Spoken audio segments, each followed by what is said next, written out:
अस्सलाम वालेकुम दोस्तों, यह है एक इंची टेप जो कि फुमाइश के लिए इस्तेमाल होता है। इसको वेल्डर हजरात करते हैं इस्तेमाल, इसको लकड़ी वाले इस्तेमाल करते हैं। इसके अलावा राजगिरी यानी कि मिस्त्री इस्तेमाल करते हैं इसको, यानी कि वगैरह वगैरह वगैरह वगैरह इस्तेमाल करते हैं। पाकिस्तान, इंडिया, बहुत से मुल्क में यानी कि पूरी दुनिया में जहाँ भी देखूँगा ये काम हो रहा है तो इंची टेप का इस्तेमाल होता है। तो आइए जानते हैं इसको इस्तेमाल कैसे करते हैं। मिसाल के तौर पर इसकी फुमाइश करता हूँ। चीज़ में जो फुमाइश है इसकी तकरीबन 20 इंच 5 सूत्र बनती है, जबकि सेंटीमीटर में देखा जाए तो 52.5 सेंटीमीटर बनती है। जबकि इसको मिलीमीटर में देखा जाए तो जहाँ तक देखते हैं 525 मिलीमीटर यानी कि इसकी फुमाइश जो बनती है। अब मैं आपको बताता हूँ इसके मुकम्मल मालूमात, मिलीमीटर क्या होते हैं, सेंटीमीटर क्या होते हैं और इंची सूत्र क्या होते हैं। अगर आप ऊपर वाली लाइन पर गौर करेंगे तो लिखा हुआ है 16 फीट, यानी कि हमारी ये फीट वाली लाइन है। तो हर फीट में होते हैं 12 इंच और हर इंच में होते हैं 8 सूत्र।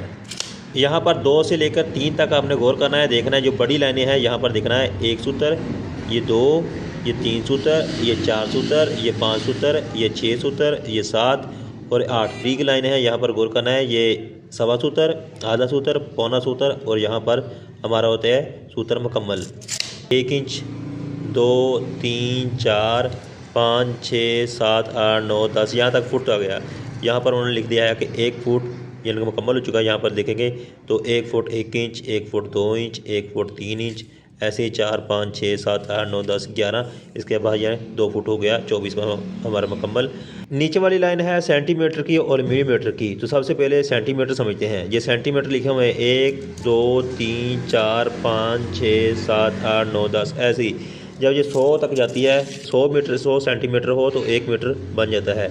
यहाँ पर आप देखेंगे तो 3 फुट 3 इंच और 3 सूत्र जो बनते हैं वो 1 मीटर के बनते हैं और हर सेंटीमीटर में 10 मिलीमीटर होते हैं। तो यहाँ पर चेक करेंगे 5 से आगे 1, 2, 3, 4, 5, ये 6, 7, 8, 9 और 10 मिलीमीटर हैं, ये 20 मिलीमीटर हैं, 30 मिलीमीटर, 40 मिलीमीटर, 50 मिलीमीटर। मैं एक वेल्डर हूँ तो मैं तो कहता हूँ कि इंची टेप को एहतियात से काम करना चाहिए, नहीं तो आपके साथ कुछ ऐसा भी हो सकता है। उम्मीद करता हूँ अब आपको समझ आ चुकी होगी। तो अब आपका माइंड टेस्ट करते हैं। मुझे बता सकता है ये कितना है और ये कितना है। ये एक बैठने के लिए स्टूल है, इसको चेक करते हैं कितना है। उम्मीद करता हूँ आपको ये वीडियो पसंद आई होगी। तो अपना बहुत सारा ख्याल रखिए, लेकिन एहतियात से काम कीजिए। अल्लाह हाफिज़।